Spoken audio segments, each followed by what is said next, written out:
So, so as I was reading that, at the same time, thoughts was coming in my mind right now as I was reading the Divine Warning by Prophet Noble Jew Ali. The time when he was speaking from was 1912 through the 2028. So think about what was going on at that time. We got the roaring 20s, as they say. We got the height of what they call organized crime in the sense of different mafias. We got Al Capone. We got um, Hitler. Hitler. We got all type of stuff going on at this time. All right, it was no fiat, no paper currency at this time. Remember, this was before 1933, so we dealing with the gold standard at this time. No fiat, right? Um, Most of the headquarters was what they call the Midwest. I mean, the headquarters was in Chicago. He had different branch temples all through the Midwest. He had 3,000 members in Chicago temple at one point. Um, so when you talking about communities, we talking about how they talk about Dr. Sabi and things of that nature. That's what he was doing in the 20s. He was Dr. Sabi in the 20s as well. He was teaching people about breathing exercises. He was teaching people about political status, herbs, what herbs to eat to heal yourself. It was a holistic aspect, a civic aspect. He had different members from China, Japan, Korea that was members of the temple because he's coming from an empire perspective. And it's always some Moors in that area. And most people that are cultured know that. And it's impressive to people from the East when melanated people that are homegrown from the Americas know that, right? So he has support from all walks of life. It was an international movement. Um, Also, he's highlighting, emphasizing the 14th and 15th Amendment not necessary for the salvation of our people. Now, think about it from the perspective where we got communities, thousands of people. If it's 3,000 members in one temple in Chicago, and it's branch temples all throughout the Midwest, what do you think the national conventions is looking like for the Morris, you know what I mean? That was being held by Noble Drew Ali for the Morris Science Temple of America. You're talking about 10,000 easy, probably more than that. That's why he got Oscar the Priest in as a mayor. That's why it was Moorish American mayors ultimately became the state Senate of Illinois, right? Now, was it I'm not saying we the mafia or he was part of the mafia, but I'm saying organized people had police in pocket, sent them in stealthily on missions and have them be homegrown amongst that so we can get intel.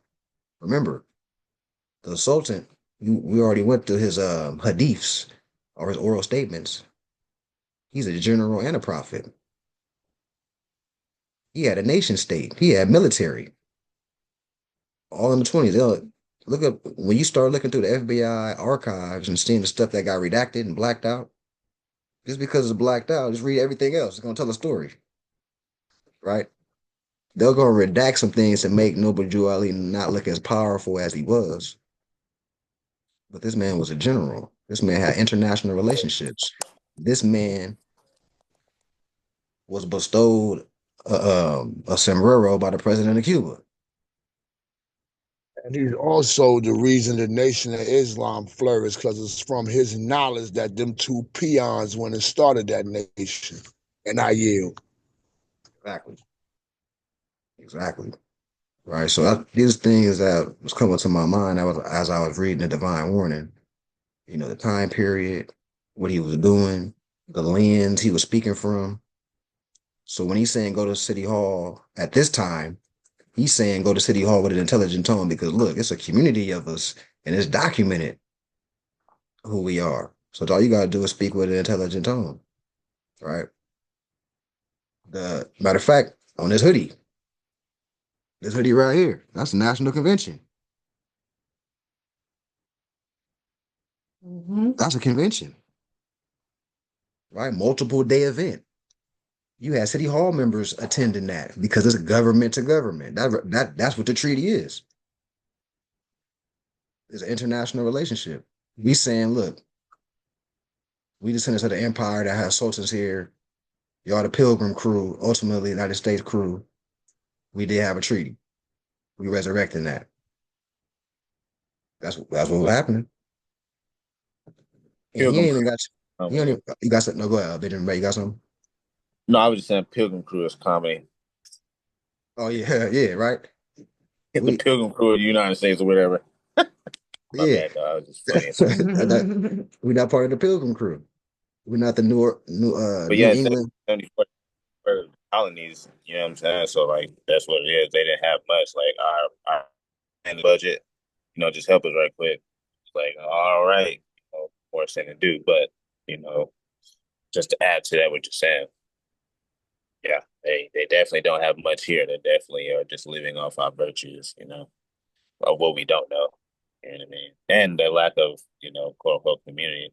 But it's like only a few are going to be saved because we got to save ourselves. Everybody is willing to take this information and quote unquote save themselves. And trying to save somebody else. If you like, oh, I figured this out. It's kind of like knowing what basketball is, but not knowing how to play. Like you said, it's like, all right, cool. I know about basketball, but I can't shoot. I can't dribble. I got to learn these things, and I'm willing to do that. Within more science. Oh, I know more. So now what? Like you said, are we willing to? Are we ready to run government? Know how to do that? Just because we know, you know, need centers, need point guards, all that, ball boys.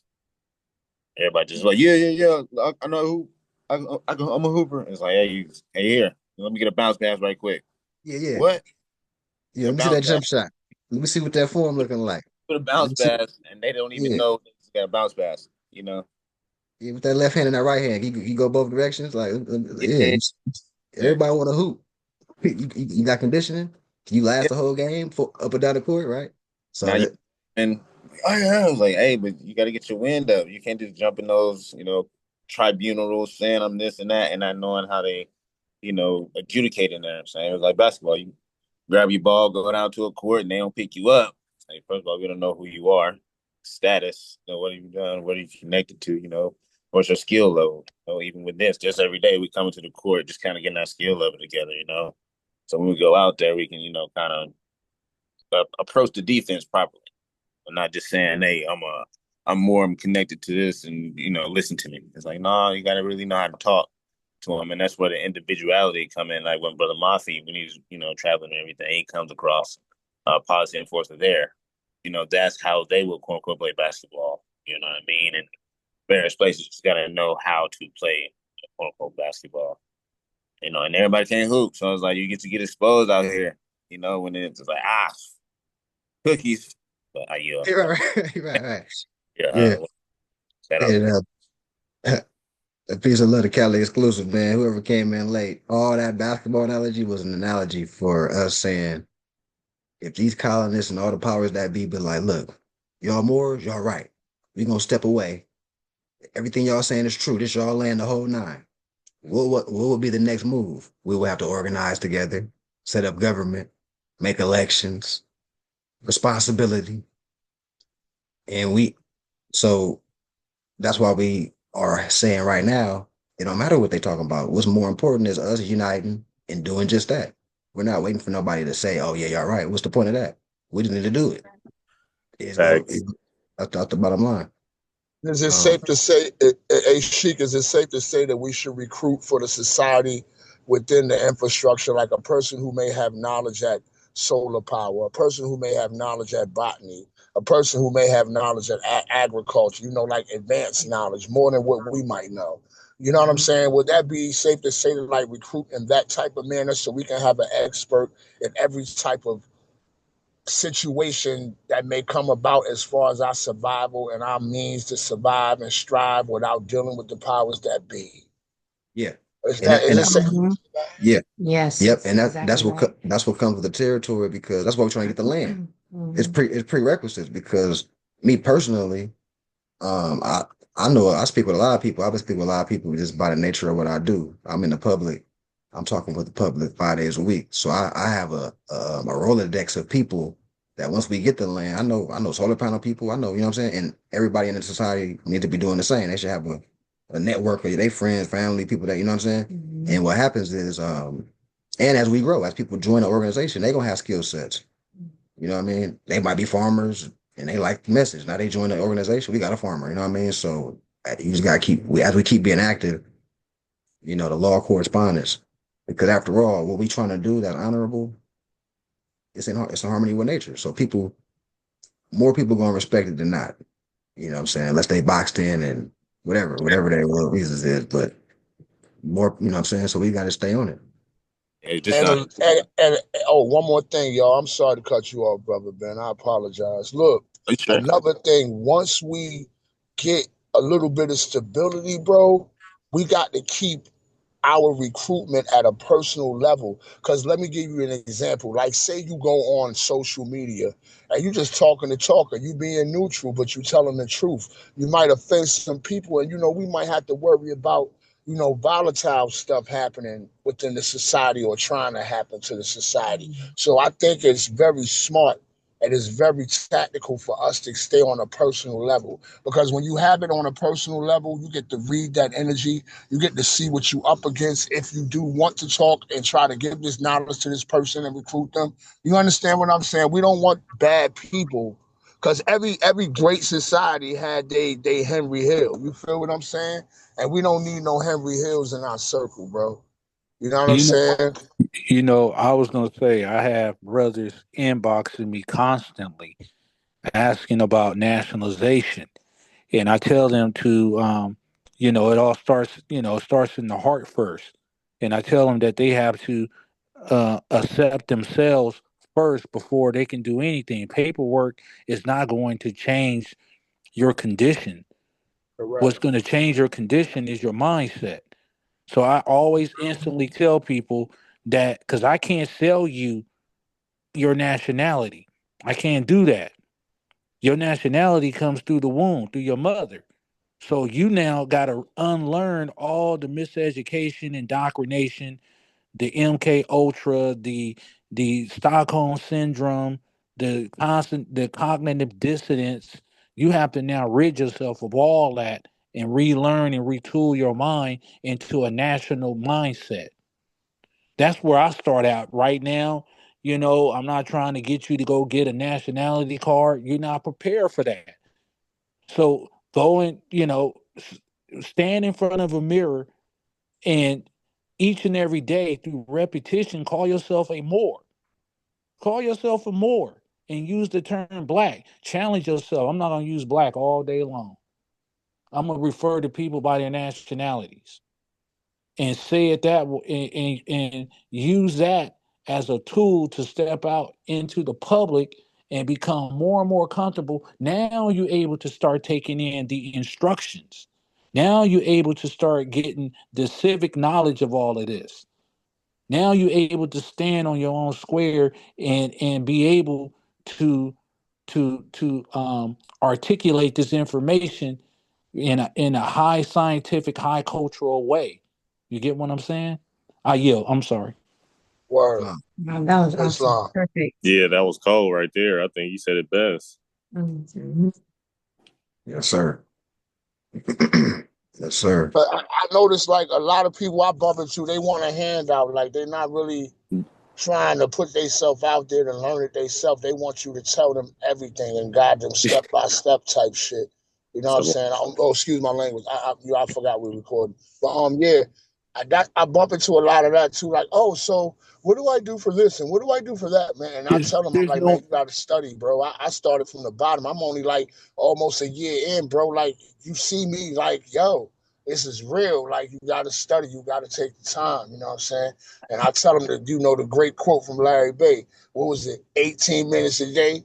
You know what I'm 18. saying? You be an expert in a year. I kick that to everybody, bro. They be like, all the YNs be like, shaking their head where they got extendos sticking out their pocket. I be hanging around people like that, bro. I be trying to kick the knowledge of people like that. But it's like, when I do, you know what I'm saying, I had their attention for about 20 minutes and then that's about it. You know what I'm saying? Well, They that's be like, all you need. That's they be about like, all right, OG, yeah. You know what I mean? They be on it like that. So I be like, all well, right, that's I'm going about you really honestly, you're only given about a minute, 2 minutes of a window frame to get your message through. And once you say what you need to say, if they gravitate to you, okay, cool. If they don't, well, you dropped it off. You just leave from there. You dropped off your message. Now, it may resonate sometime down the line, and you might have people inboxing you, calling you, trying to email you everything from out of the blue because they have awakened at that moment. Everybody, as they said, the prophet knows where everybody is along the way. So you just a little more advanced.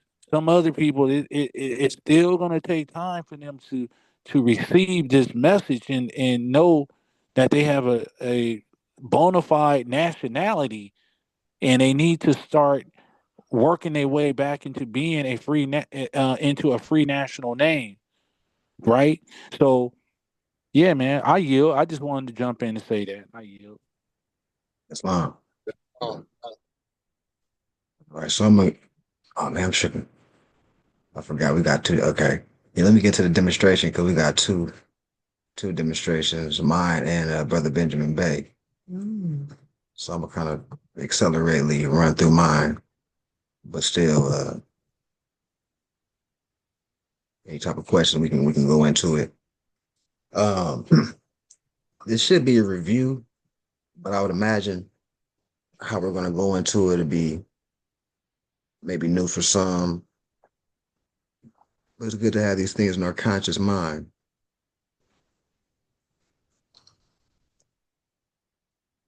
So astrology, simply put, is the study of the relationship between the positions of the planets and events on Earth.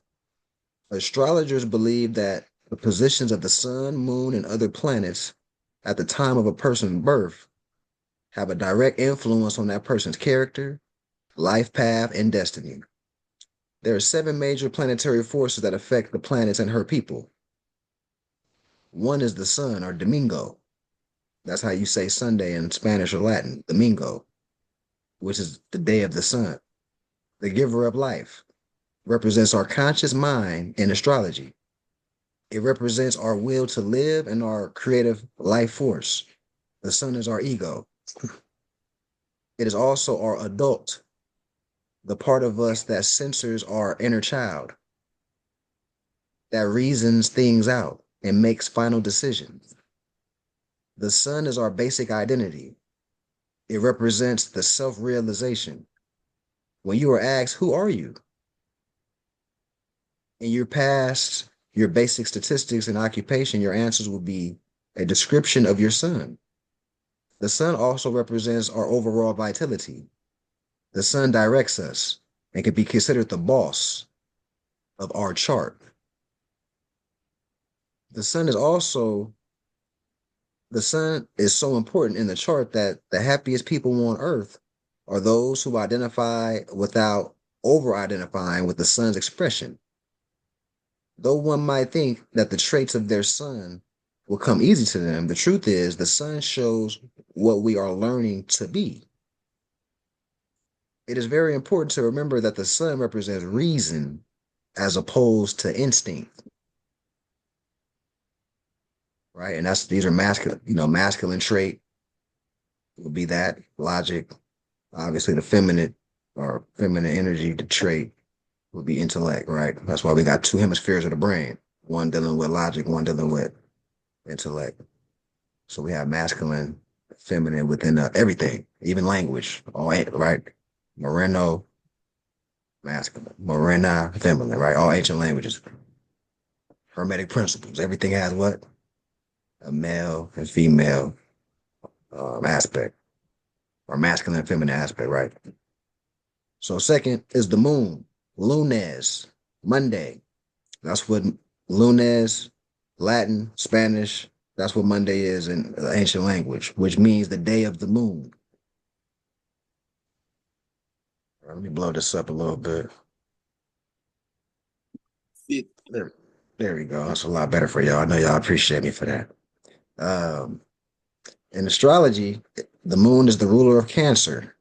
The moon represents our deepest personal needs, our basic habits and reactions, and our unconscious.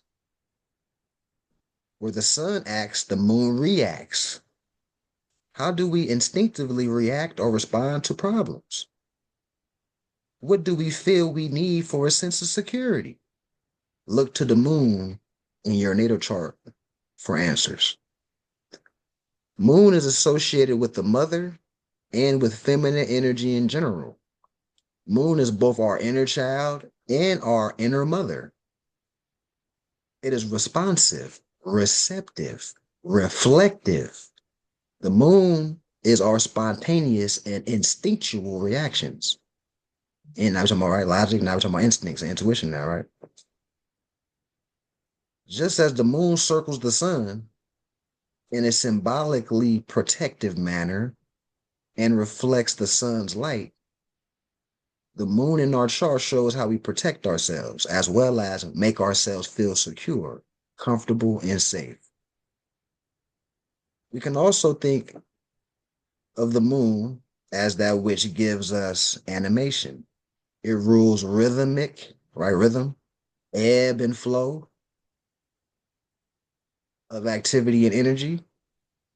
The moon is a mediator between the inner world and the outer world. While the sun is rational, the moon is irrational. Habits or habitual behaviors and prejudices are ruled by the moon. Prejudices may not be acted out, as our sun may censor them, but the moon rules our spontaneous reactions and feelings. All right, so we just dealing with Sunday and Monday.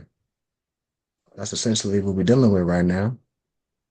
And we went into Sunday and Monday very in depth.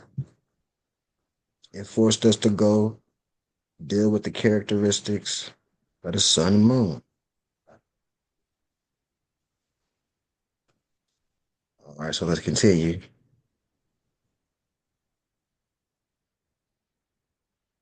For some of us, our moons seem to drive our personalities more than the sun does. This is particularly true if the moon is in a water sign, Cancer, Scorpio, or Pisces, or if it is in conjunct, which is an angle in the chart near the ascendant, descendant, or fourth cup cusp or 10th cup cusp, for example. For true happiness in life, it is wise to neither give your moon too much nor too little importance in your life. So now we're transitioning to Martes, which is Latin or Spanish for Tuesday, which means the day of Mars. Mars, the god of war, is the ruler of Aries. In astrology, Mars is the planet of energy, action, and desire. It is the survival instinct, and it can be thought of as the leftover animal nature of man. Mars rules our animal instincts for aggression, anger, and survival. Our sexual desires come under the rule of Mars, whereas Venus rules romantic attraction. Mars is most associated with the basic body attraction. Action. Body attraction. Action. Oh, it's the attraction. Just kidding. This is the planet of action rather than reaction. With Mars, there is no contemplation before action. The drive associated with Mars differs from that of the sun in that it is self-assertion rather than assertion of the will. It is raw energy rather than creative energy. Mars, and that's the glyph, by the way, that circle with that arrow tilted at, I guess that would be like, what's that, like 110, 110 o'clock. Mars is the push that gets us out of the bed in the morning, our drive and desire nature, and our active energy. When we are acting out our Mars, we are assertive, directed, forthright, and adventurous. On the negative side, we can be impulsive, rash, impatient, aggressive, and forceful. And keep in mind, everybody has two sides of their self, higher and lower. So every sign has a higher self traits and lower self traits for that sign. In the chart, the position of Mars by sign shows our basic sexual nature, how we express our anger, our temper, what makes us angry, and our first instinct to act. Our competitive nature is revealed in the nature of Mars sign. By house, the position of Mars shows the area of life where we apply our drive and express our enthusiasm. Planets that Mars contact are colored with action and self assertion. These planets can represent the kinds of experiences we seek. Transitioning to Wednesday, in Latin or Spanish, Miércoles, which translates to the day of Mercury. Wednesday, the day of Mercury. Mercury, the messenger of the gods, right? Because when you look at Mercury, which is Virgo's ruling planet, so now we're speaking about me. I'm talking to you right now. Think of me as Mercury. I'm planet Mercury talking right now. Mercury governs communication. The messenger of the gods is the ruler of Gemini and Virgo. Mercury is the messenger in astrology, as it is in mythology. It is the planet of day-to-day expression and communication. Mercury's action is to take things apart and put them back together again. It is an opportunistic planet, decidedly unemotional and curious. All right, so that's the whole Virgo earthy thing coming off as unemotional. So 180-degree opposites attract. We have the water that is emotional.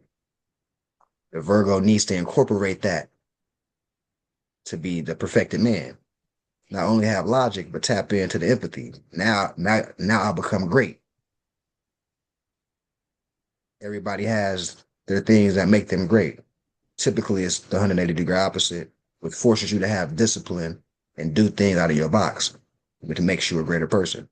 So that's what that's that's the aspect of Brother Mom, can you repeat that whole thing again? What you say about the Virgo and like what did you say Aquarius? You say something about Aquarius?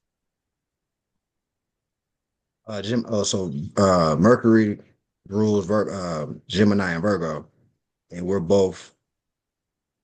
Mercury deals with communication, and also I brought up the fact that by us being earthy, Virgo specifically, at that we come off as unemotional. We're more logical. It's got to make sense. Boom, boom, boom. So our 180-degree opposite, and in the Hermetic law, opposites attract. It creates an ebb and flow. We need the Pisces or the water sign to demonstrate that empathy, to demonstrate having emotions.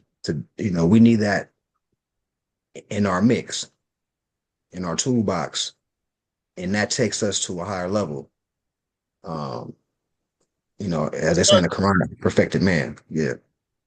So like who person I'm involved with, she's an Aquarius. Does that kind of affect me in a certain manner, being that I'm a perfectionist by nature, being that things have to make sense by nature? That's true. That's how I am. My wife is an Aquarius, though. Does that affect certain things about me that I should be aware of? It's not going to affect you. Oh, okay. So Aquarius, I believe, is an air sign. Let's look at the whole chart, though. I feel like. Yeah, that's another thing. We're talking specifically sun right now, sun signs, but everybody has a well blend of a trinity that we can't forget. We have a moon and a rising. But if we just dealing with black and white, she was an Aquarius. That's an air sign, but it's also the water bearer. Um, you know, Yeah, okay. that could, it could work if y'all both disciplined. And it doesn't, like I say, nobody's doomed because they're not with their 180-degree opposite. This is just I'm talking about natural law. What would be most natural, But Yeah, I think it's that's the reason. I'm sorry. That's the reason I'm asking, Ma, because I mean, I'm getting into all this stuff that I never paid attention to. So if I need to get with a sign that's more compatible with me, I'm willing to do that to make myself excel to the next level. You know what I'm saying? Like that's why I asked. You know what I mean? okay. I ain't trying to cut you short from the sermon. My bad. No, it's not. But yeah, hopefully I answered that well. Um, Isn't there a way to, sorry, excuse me, isn't there a way to like look at the whole birth chart for both people to see the compatibility and things like that? Maybe some areas Yeah, that would need to be worked on? yeah, it do matters. It does. Well, I'm not gonna. Well, there is times where it can go against the trend, but for in my example, I'm a air sign, and my empress is a fire sign, so we collab together on a lot of issues together. So I do feel the power within the sun signs, well, the whole trinity, as far as the the two different sun signs being together. I do feel it. I yield. that's long.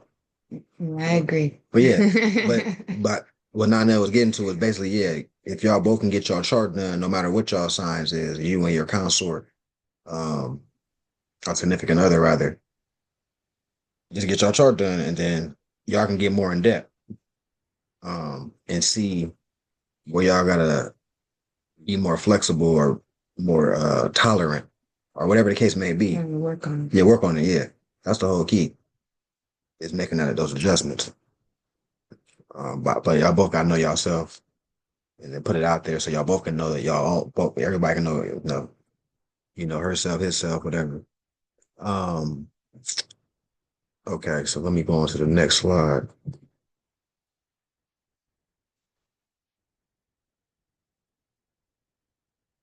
All right, so Jupiter seeks insight through knowledge. Some of this planet's keywords include morality, gratitude, hope, honor, and law. Jupiter is a planet of broader purpose, reach, and possibility. Jupiter has generally been associated with good luck and bounty, optimism and growth, included mental and spiritual growth, come under its rule. On the upside, Jupiter is associated with a sense of humor, goodwill, and mercy. The more negative manifestations of Jupiter include blind optimism, excess and overindulgence, irresponsibility that results from blind optimism, not ill will, can be displayed. So remember that we're looking at the higher self and lower self version of every sign, right? So in the chart, the position of Jupiter by sign reveals how we express our generosity and tolerance. It shows how we go about trusting others and improving our lives. Where do we look for wisdom and understanding? Look to Jupiter's position by house and to the planet it contacts for answers, right? So these is looking at aspects of Jupiter. When you these traits, this thing Jupiter, This is Pisces ruling. Pisces ruling planet. Well, y'all have two actually. Mm-hmm. You and Scorpio have Scorpio and Pisces actually have two. Venus is the octave, right? Neptune. Neptune. Neptune is What is it? Octave to Venus, like, right? yeah, Mm-hmm. right. So now let's skip Thursday. Possibly. I didn't say Thursday at the top. We just opened this up. All right, we're gonna roll with it. So Friday, our holy day, in Latin you'll say Viernus, the day of Venus. Venus is the goddess of love. In astrology, Venus has dual rulership over Libra and Taurus. As a result, Venus represents two main areas of our life: love and money. Love and money is actually a simplistic interpretation of Venus. Venus rules our sentiments, what we value, and the pleasure we take in life. So the money is not literal, like love and money is anything you place value in life. That's symbolic. And the pleasures we take in life, grace, charm, and beauty are all ruled by Venus.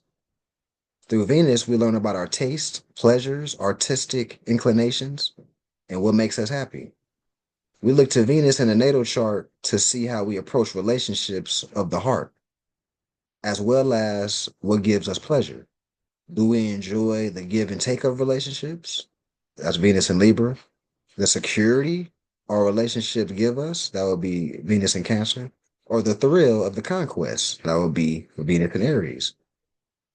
Its placement in the houses of the natal chart reveal which areas of life we seek to balance, refine, and derive pleasure from. Do we take particular pleasure in our day-to-day work and routines? That's Venus in the sixth house. In study and travel, that would be Venus in the ninth house. Or in taking care of our house and home, that would be Venus in the fourth house.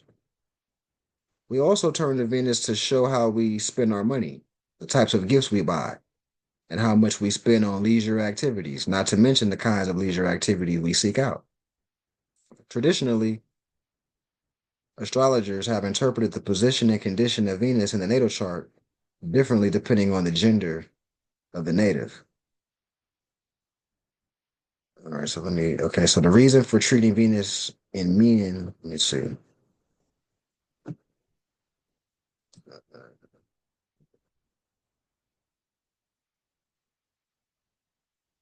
Okay. For some of us, our moons, oh, no. Hold on. Let me go back. So right here, we was talking about Jupiter, then we went to Venus. So obviously it'll be this one. There we go. All right, so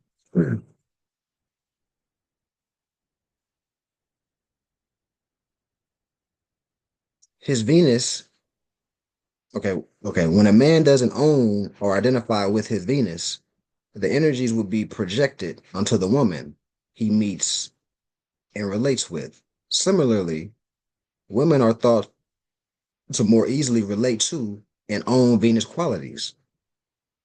All right, so that's the whole Venus um, situation. So as you can see, we're transitioning from not only the days of the week, but they represent the energy of a planet. Every day represents the energy of a planet.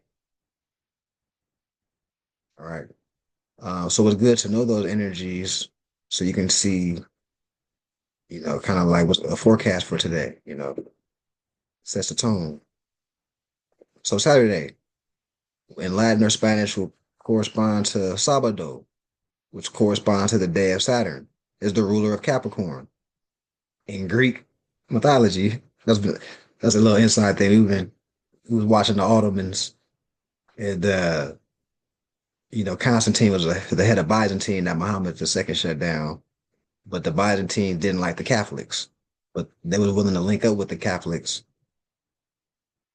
to shut down the Muslims, or what they call the Ottomans. And the Byzantine, they had the Coptic cross. They understood the cross to be the Coptic cross, which was a zodiac wheel, even though they was Christians. He was Orthodox Christians. And the Romans was doing the whole, dogma thing. So that was a subtle difference between these two Christian factions that, joined forces to attempt to shut down Muhammad II and them.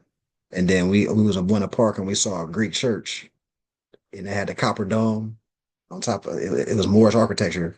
Mm-hmm. The dome was actually copper too, and they had the Coptic cross on there, right there on Dale. So that's why I looked at it when we said Greek, because I was like, you're having a Greek festival. Yeah, they were having a Greek festival. At the it was Orthodox church. Orthodox, yeah. But yeah, that's a little side note. But anyway, so in Greek mythology, Chronos was one of the Titans and the father of Zeus. Kronos ate his children to prevent himself from being dethroned as the king of the gods. That is until his wife Rhea tricked him into swallowing a stone when Zeus was born. So, okay, I wanted to talk about that because most people know about that story, Kronos. So we're just dealing with, Kronos is, that's what we're dealing with etymology. We're talking about chronological. We're talking about chronological events, time, right? So Saturn is dealing with time, and when you come out the womb and then you go back to the Earth, Saturn sees it all. The reason we age is because of Saturn. Every second we getting older. So when they're making anthropomorphic characters based on the attributes of Saturn, they're called a Chronos, and it's just like they with the sun and Jesus thing. So I wanted to highlight that. Yes. Mhm. All right. So in astrology, Saturn is associated with restriction and limitation. Where Jupiter expands, Saturn constricts. Although the themes of Saturn seem depressing, Saturn brings structure and meaning to our world. Saturn knows the limits of time, right, and matter. Saturn reminds us of our boundaries. All right, so we're talking about being disciplined, having discipline. That's Saturn, Mhm. right? Noble Ali was a Capricorn. He implemented discipline. This is what needs to happen. People need to hear it. It may sound stern, but people got to hear it. Sometimes they got to come out, Mhm. right? So that's Saturn. That's what they celebrate during winter solstice. During that time, it's all about discipline. It's all about discipline during winter solstice. Um, all right, so let me continue floating through the demonstration here.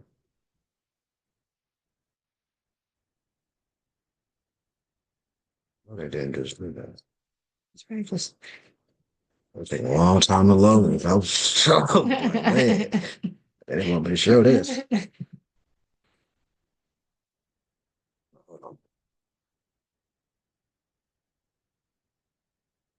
They messed up. All right, so before I continue, any thoughts, statements on or anything? So yeah, about Saturn being like firm and disciplined. Saturn rules a skeletal, our bones basically, and our bones are like, firm and structure. So if our bones wasn't strong or anything like that, we'd be like noodles or like jellyfish. Uh, And to go along with Noble Ali, he built a solid structure. That says it'll tear us up before we try to tear it up. Kind of like Saturn in the rings. You're just gonna whip it back around. You can't get away from it. But I yield just to speak on Saturn. You know what I mean? Islam. The Moorish Aztec Empire. Who are the Aztecs? So before I get into that, we already know it was civilizations before the Aztecs. We've covered that multiple times. Go to any search engine and put Olmec Fez. You're gonna see the Moors was here in BC time. 1500 BC, 3200 BC. And mind you, keep in mind, the reason why these timelines are important, because when you look at what they call ancient Egypt, the dynastic period of Egypt, Nefertiti, and all the ancient Egyptians, right?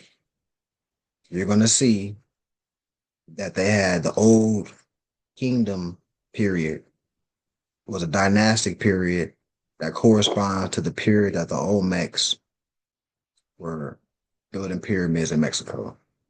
So when we're talking about old Egypt, we're talking about ancient Egyptians, we're talking about the Olmecs and the Mayans. All right, I'm gonna put that in there because I'm recording. Um, we're transitioning to the 1300s now. Cross reference before I get into this, highly recommended Ivan Van Sertima. They were here before Columbus. That he's going to talk about the Mali part of our empire that had before Mansa Musa. There were sultans before Mansa Musa over there in the Mali Empire. One of those sultans was Abu Bakr, Abu Bukhari.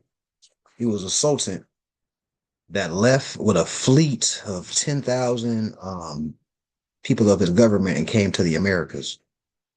That crew will ultimately become the Aztecs. They would intermix with the, it was a merger, and that merger created a political system with the Aztecs. Really, it would start with the end. It was something else actually. It was like not a I can't think of it right now, but it's a more ancient tongue than saying Aztec. I can't think of that what it's called. Nahuatl. Yeah, the Nahuatl Empire, but commercially it's called Aztec. All right. Who are the Aztecs? The Aztecs originated in northern Mexico, arrived in Mesoamerica around the 13th century.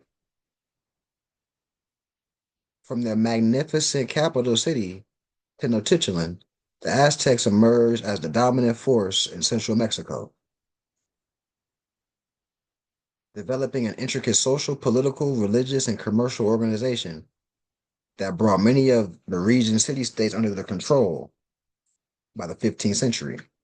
Invaders led by Spanish conquistador Hernan Cortez overthrew the Aztecs by force and captured Tenochtitlan in 1521, bringing an end to Mesoamerica's last great native civilization. See Moorish Dominions, page 22. The Aztec Moorish emperor Itzcoatl, and Itzcoatl, right, like Quetzalcoatl, the bird that's in the Mexican flag. I was going to say that to invoke thought. That's all I'm not going to go into length in that. Successor Mansa Musa took power in 1440. He was a great warrior who was remembered as the father of the Aztec Empire. By the early 16th century, the Aztecs had come to rule over up to 500 states, and some 5 to 6 million people, either by conquest or amity and commerce. Tenochtitlan, at its height, had more than 140,000 inhabitants. All right, so notice that was using amity and commerce. That's treaty talk.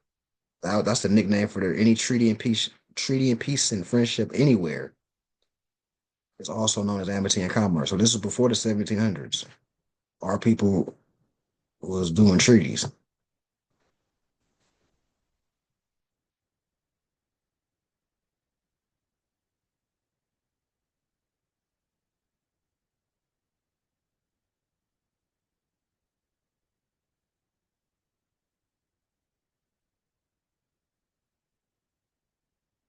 And they scrambled my slides. But we're gonna get it right.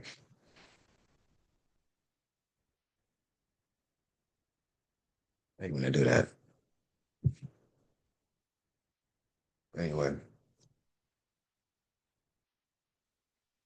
So Manco Capac, the first Inca, one of 14 portraits of Inca kings, probably mid 18th century. Manco Capac, which just means a royal founder, also known as Manco Inca, and Ayar Manco was according to some historians, the first governor and founder of the Inca civilization in Cusco, possibly in the early 13th century. He is also a main figure of Inca mythology, being the protagonist of the two best known legends about the origin of the Inca.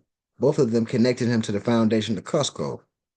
Also do some research on El Dorado, which is translated to the city of gold, the Muisca, and the King Cusco. And also as a reference, see the children's movie called El Dorado and The Emperor's New Groove, which we talk about this space as well. For some historical facts, as well as proof that the Europeans know more about us than we do ourselves.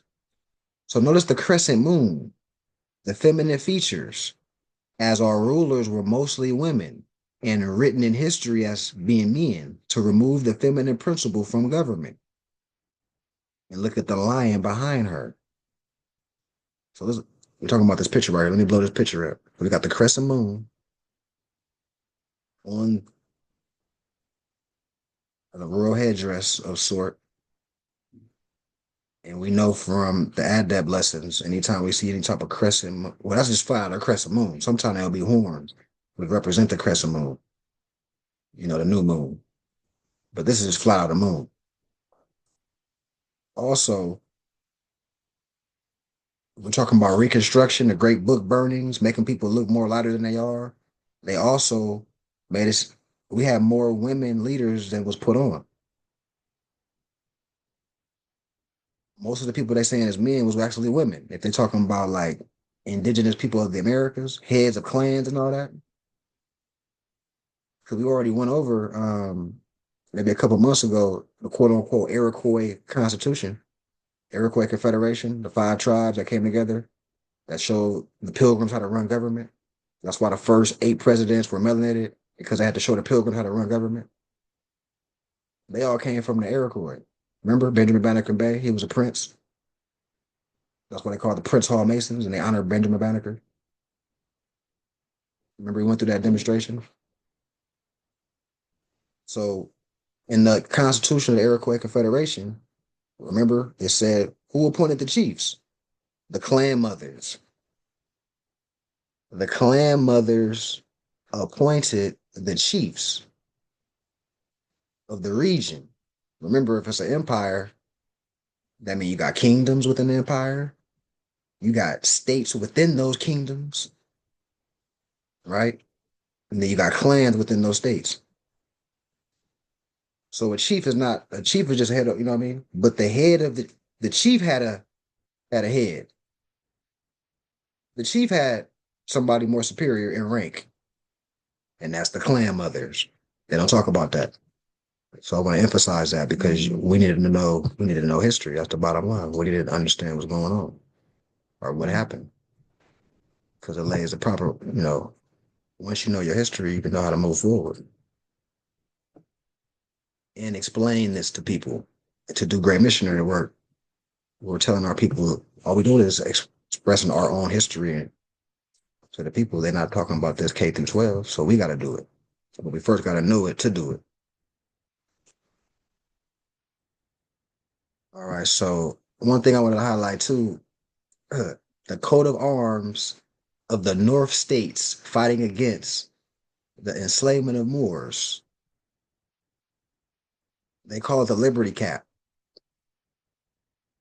When you look up the coat of arms of Central, well, I don't go there. We're going to deal with the North States. So the North States had a Liberty Cap. All right. When I did further research and you look this up, anybody can just Google the coat of arms of the Northern States, or just like this, the coat of arms of the North States. What you're going to see is before they had these flags, they had coat of arms, and they're more ancient. Like Khalifa is like a bear. That's where they get that bear that represents the California Republic.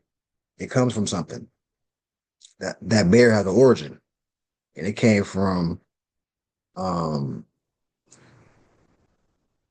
what they call the Confederate States, or Moors that already had tribes here in the West Coast, different tribes over there. Some of their coat of arms had bears on them. All right, so this is one of the Liberty Cap, which is a fez. Um, it's like a little sock looking fez. Matter of fact, let me just look it up right now so I can show a visual because I am recording. That could be new for people. So I'm gonna show coat of arms of, let's just say, Central America.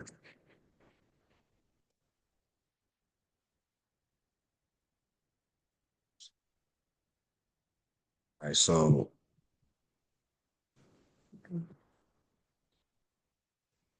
now when you look at the coat of arms, let's blow this up. You see that red in the middle? Oh, here we go. That's even in the Republic of Nicaragua, right? It's the Liberty Cap in the middle. Look, Federation of Central America. That's a liberty cap. That's a red liberty cap. That the nobles represent the nobles of the land. We'll wear that. The liberty cap. All right.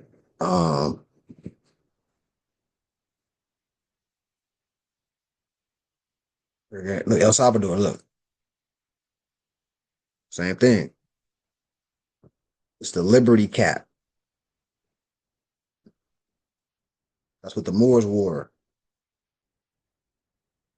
So when we go back to what I was reading right now, and we're saying that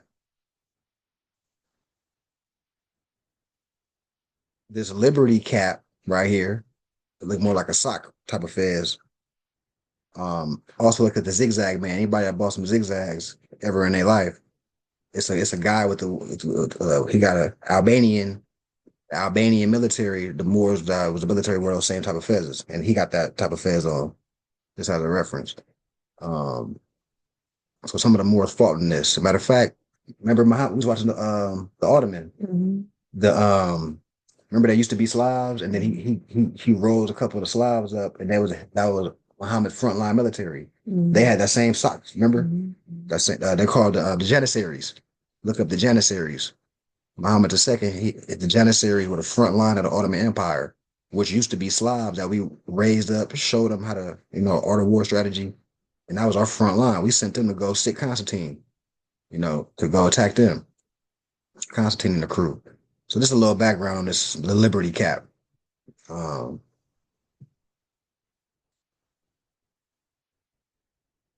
right, so let me continue here.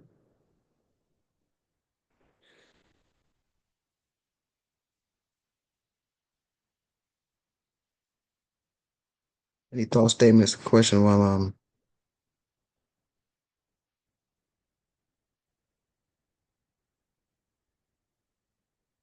okay. Powerful and fruitful markets such as Teotihuacan's Tlatelolco, visited by some 50,000 people on major market days, drove the Aztec economy. The Aztec civilization was also highly developed socially, intellectually, and artistically. It was a highly secured society with a strict caste system. At the top were the nobles. So the nobles. The nobles were the fezzes all through the Americas. No matter if they were Inca, Aztec, the high ranking officials of that government structure were the nobles. Well, at the bottom were the serfs, the indentured servants. Those would be the Slavs. Their dominion and commerce extended down to the Incas, which is now called Peru today. From 1438 to 1533, the Incas incorporated a large portion of Western South America, centered on the Andean Mountains, using conquest and peaceful assimilation among other methods to strengthen its vitality. At its largest, the empire joined Peru. Large parts of modern Ecuador, western and south central Bolivia, northwest Argentina, north and central Chile, and a small part of southwest Colombia into a state comparable to the historical empires of Eurasia, which we're talking about the Khan, or, Genghis Khan and the crew. It was on the same footing as the Tartarian Empire, barbarian empire. Now, if we're talking to somebody from Ecuador today, and before I say that, back to reference to the Circle 7, all these are Muslims, right? This is in the Chileans, the Ecuadorians, the Colombians, the Bolivians. All these people that are called these things today are Muslims. They have Muslim pedigree. But if we see people like that just in real time today, this is how you will connect them to Khalifa society or to the Moorish paradigm. Let them know how they're a part. Oh, what's Khalifa society about? I see all this stuff on social media and it's very interesting. Make it simple for them. You're trying to unite the people that got bloodline ties to the Moorish paradigm in real time. And this is how they're a part of it. So let them know about the Incas, the Mayans, the Olmecs, the Aztecs. because most of our quote unquote Latino brothers and sisters, they got it tatted all on them. Like, I see, you know what I mean? Mexican grew up with people from Central America, South America, they got the pyramid with the steps tatted on them, the Mayan ruins tatted on them. So they acknowledge these people as being part of their ancient ancestry. We just gotta give them full history to let them know how we are the same people today, right? That's the job of us, the nobles today. Today's nobles. We're reading about yesterday's nobles and their government structure. We trying to get it right today. All the tools we got to get it right too. That's the cold part. We got all the tools to get it right.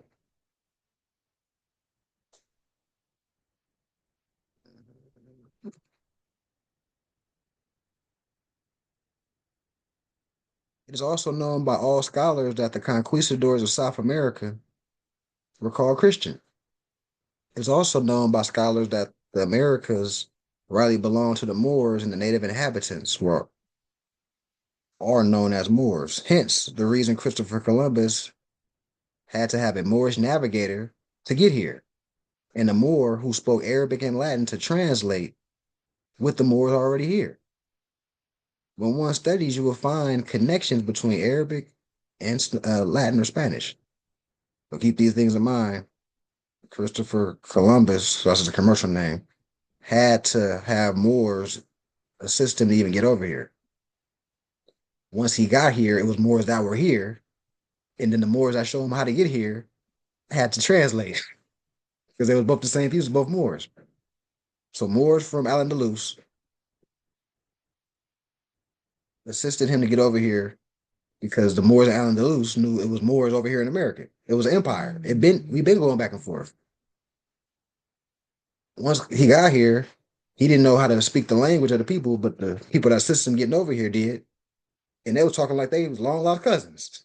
Hey, what's up, bro? We just got kicked out of Al-Andalus, and these Christian Moors and took over, and Granada and got shut down, and Alhambra got shut down.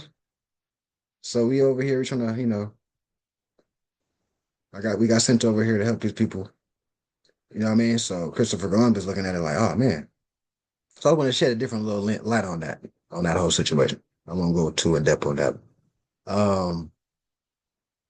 In villages and towns across Spain and its former New World colonies, local performers stage mock battles between Spanish Christians and Moors or Aztecs that range from brief sword dances to massive street theater lasting 7 days. In the book Aztec Moors and Christians, Max Harris seeks to understand Mexicans' enduring passion for the festivals Moros y Cristianos. So these are festivals that happen every year. They reenact the war between the Moors and the conquistadors. They reenact this every year. It's a stage play. He begins by tracing the performance's historical root in medieval Spain and showing how, due to the Inquisition and fighting the Moors in Al-Andalus, as well as the naval battles between the Ottoman, Turkish Moors, Rome, and other Christian powers, it has inevitably resulted in the conquest of America.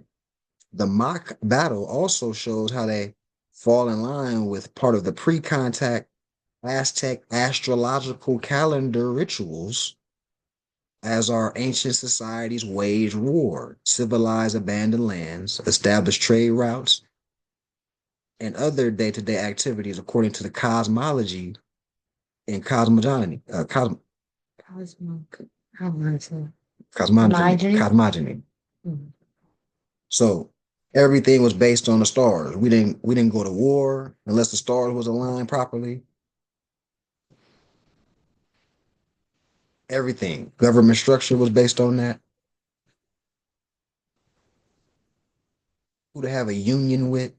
Everything was based on the stars. Mhm. As above, so below. Yeah, the little silver piece, the Mayan calendar. Right. Yep, the Mayan calendar. Oh, I think I read all that. So let me transition. Any thoughts before I transition to the next aspect of my demonstration here. This will be towards the end, actually. Why they keep doing it?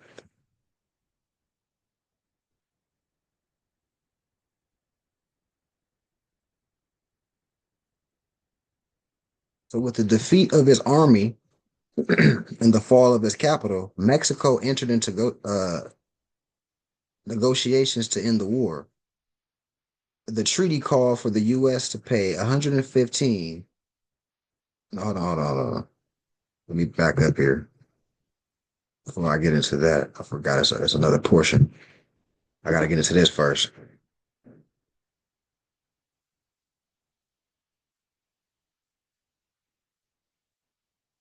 So this is a court case. Before I get into that, I want to talk about how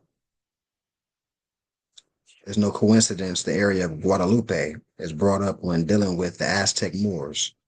Beside the fact that in the Treaty of Peace and Friendship of the Moorish Empire, Article 16 talks about Mexican dollars, right?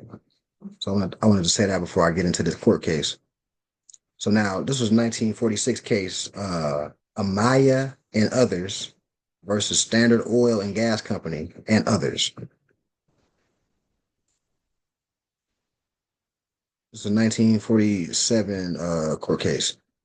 So the Supreme Court in Earhart versus Massey stated that the separation of Texas from the Republic of Mexico was a division of an empire. So that document that I show up often, let me just show it again, just in case y'all not sure exactly what I'm talking about. Let me see.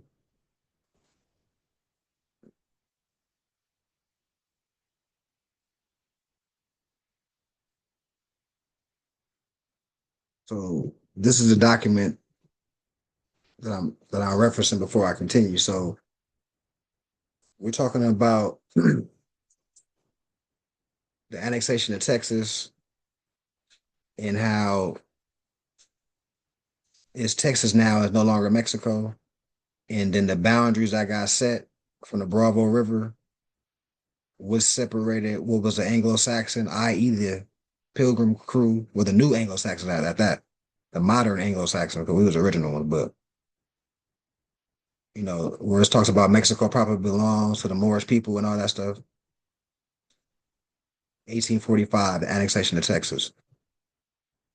All right, so now let me go back to what I was reading before.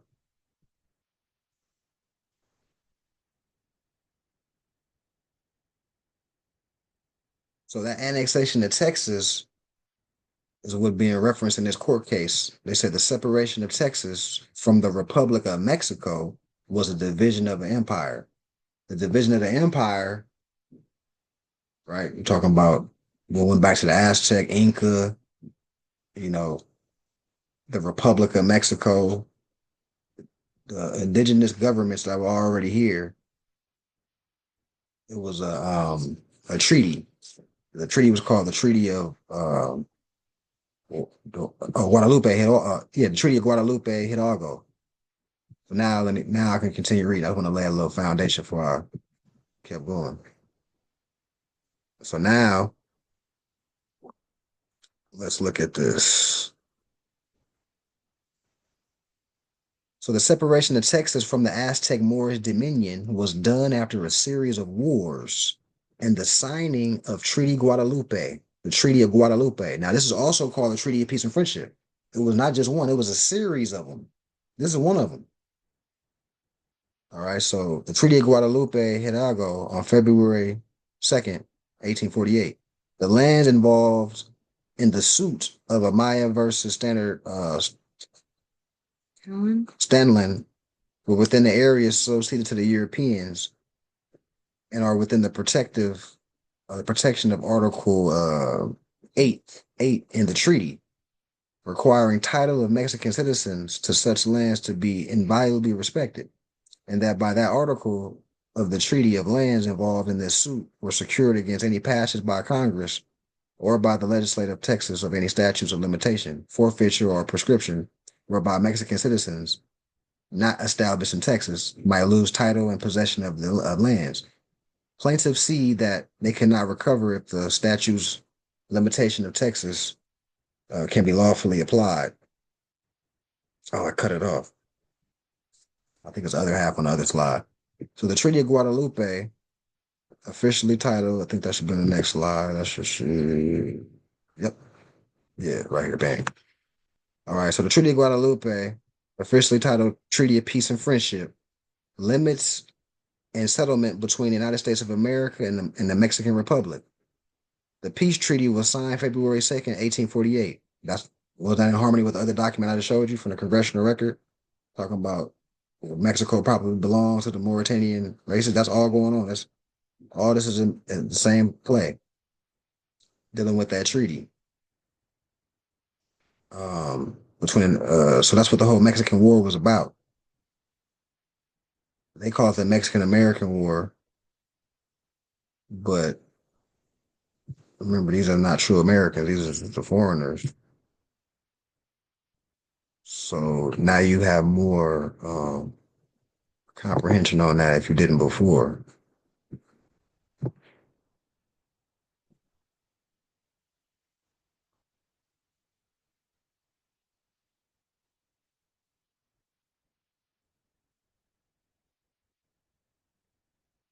I think I'm going to give it to the brother Benjamin Bay. It's already 12:45. So I'm any thoughts, statements, comments on my demonstration before I yield the floor to brother Benjamin Bay? I thought it was a great demonstration. Insightful. Mm-hmm. Well put together. Okay. Okay.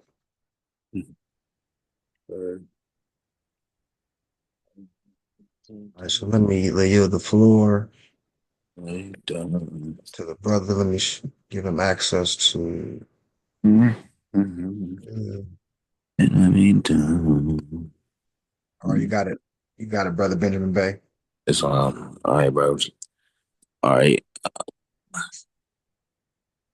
Can anybody see that? That's how I move the brother over. There we go. No disrespect to you, bro. If they can see me, just put you like this. I can't see. I I can't. think to share the screen. Yeah, you got to share the screen. I'm not sure.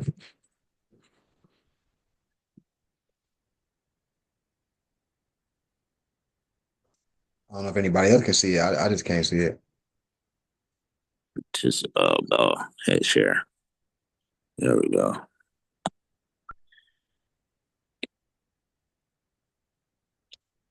There we go. Boom. All right, now can we see? There we go. Yeah. All right, yo. All right, so I decided to do a Brad Pitt or somebody that was like had a it was like birthday was coming up or something like that. So I decided to do Brad Pitt. But here we go. Brad Pitt put the Scorpio signs there because his rising sign is Scorpio, which is ruled by Mars. And go figure. If someone's okay, that's my nephew screaming on his game. If you heard that. Manifested on Wednesday, the day pertaining to the planet Mercury, December 18th, 1967, Gregorian calendar year at Shawnee, Oklahoma Corporation, honoring my ancient foremothers and forefathers, being in pure heart, being sincere in intent, being love, being honor. All right. So Brad's Trinity numerical code pertaining to his astrology chart is 8, 9, and 9. And 8 represents his rising, 9 represents his moon, or 9 represents his sun, and 9 represents his moon as well, and we'll get to that. But Brad's ascendant is in Scorpio, 18 degrees, 33 minutes. Traditional ruler Mars, which rules Aries, and Scorpio rules that first house and the eighth house if the chart is set up from Aries to Pisces. And right here, he would be the planet Mars. So, he played like a warrior, and Mars equals war. So to go with Brother Mafia earlier when he was like, he was the planet Mercury and all he does is Mercury things, whether it's like through music, drawings or literature, presentations, whatever it may be. He's very mercurial, in nature. And with Brad Pitt, a lot of his he has a good bit of action movies, so he represents Mars very well, so look at him as a planet Mars. Brad's numerical number is 9, which pertains to the planet Jupiter, who is responsible for long travel and expansion.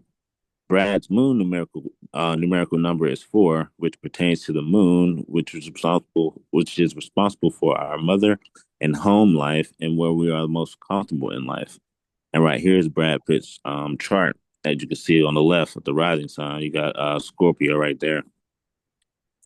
And you got Mars, which is him in the second house in Sagittarius. And he has a lot of fiery, energy going on right here. Testimony pertaining to Brad Pitt's Trinity display on an outward expression of his Scorpio rising. The insights that Brad gains along life, sometimes treacherous path, are invaluable and can be shared with others in a way that benefits all concerned. Brad can develop a strong intuitive knowledge of truth and can spot falsehood faster than others. And he can apply your skills to counseling, teaching, or advertising as a profession or in his personal life, So I've looked at a good bit of I would say interviews and all that, but he does speak about the truth a lot, wherever that may be, but he's always like whatever the truth is, and that goes with is Sagittarius energy, which is Jupiter. Jupiter is about truth, you know what I mean? So who is Brad Pitt? And right here, got the little sticker right here to the planet Neptune right there, if you can see that, which is in Libra in the 12th house.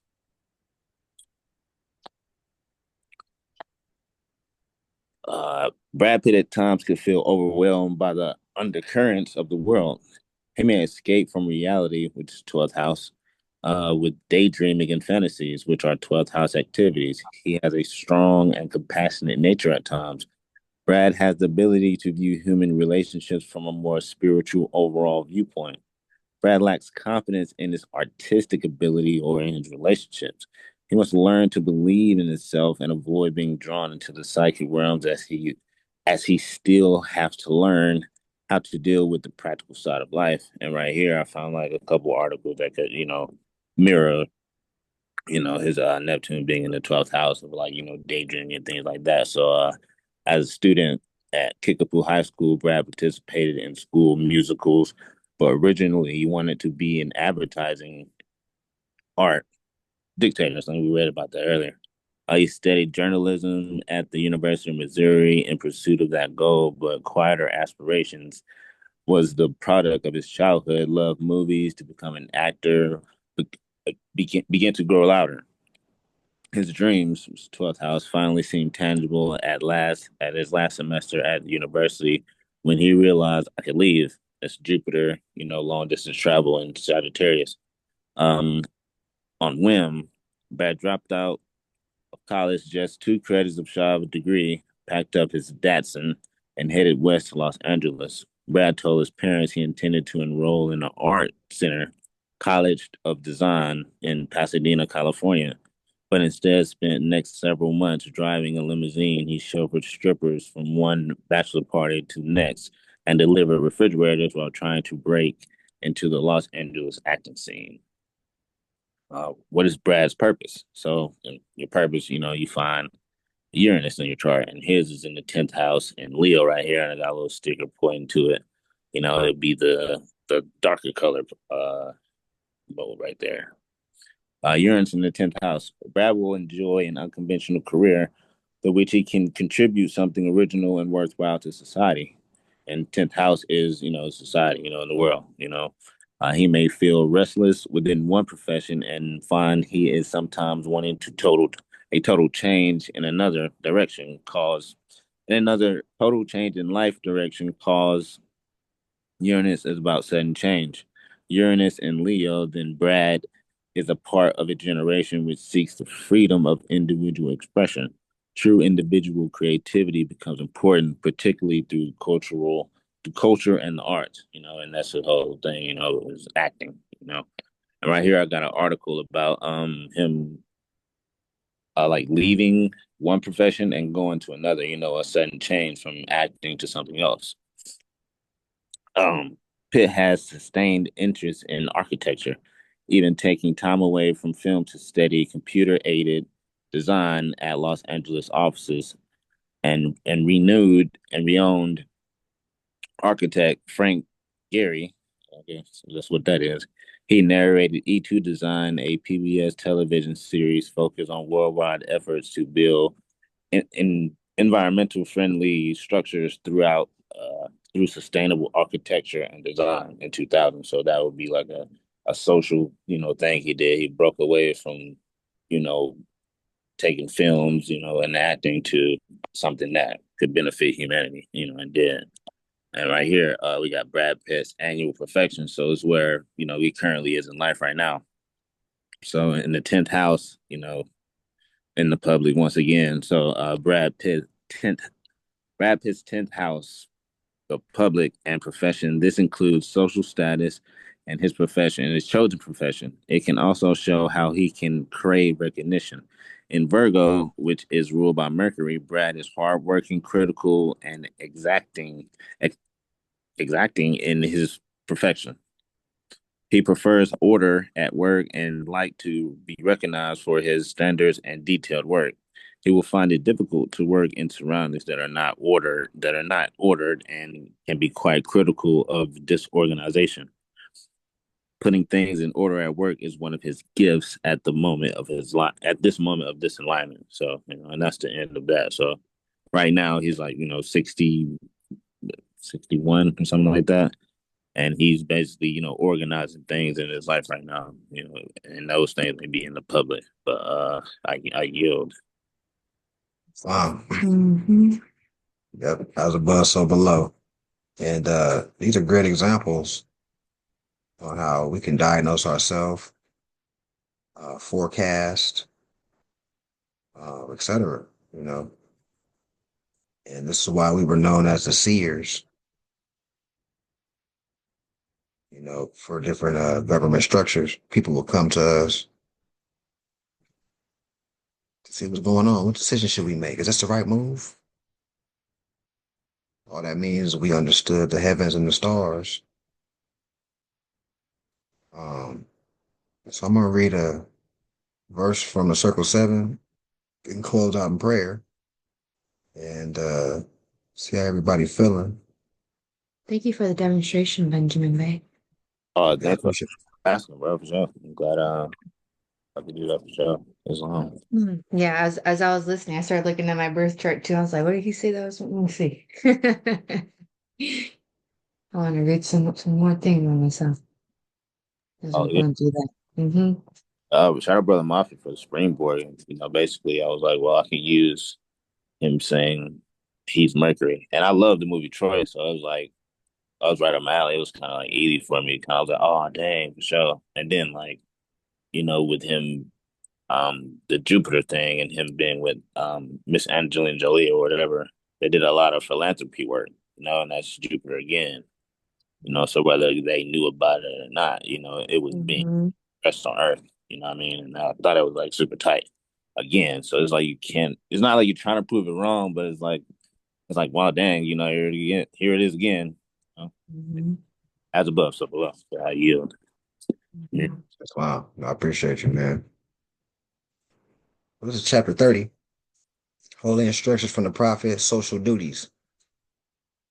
When thou considerest thy wants, when thou beholdest thy imperfections, acknowledge his goodness, O son of humanity, who honored thee with humility, endowed thee with speech, and placed thee in society to receive and confer reciprocal help and mutual obligations, protection from injuries, thy enjoyments of the comforts and the pleasures of life. All these thou owest to the assistance of others, and couldst not enjoy but in the bands of society, right? Community, um, assistance, government structure.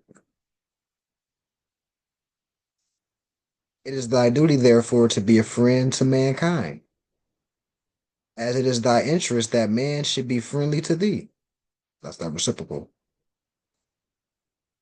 As the rose breatheth sweetness from its own nature, so the heart of a benevolent man produceth good work. Right? If you made it to the heart chakra level, you're gonna do some great work, good humanitarian work. He enjoyeth the ease and tranquility of his own breast, and rejoiceth in the happiness and prosperity of his neighbor. He opened not his ear unto slander. The faults and the failings of man give a pain to his heart. His desire is to do good, and he researcheth out the occasions thereof, in removing the oppression of other. He relieveth himself. From the largeness of his mind he comprehendeth in his wishes the happiness of all men, and from the generosity of his heart he endeavoreth to promote it. All right, so first we get the conviction, we get this information, and now we're inspired to unite the people to do the best we can to get it back to where it was when we had empire. But to be motivated to even do something like that, your heart gotta be in it, right? It's a special call, and that's what makes this divine and national, because everybody doesn't feel bestowed or to wake the people up and unite them. That's not everybody's concern. That's the 144,000. All right, so any thoughts on that space for our closeout and prayer?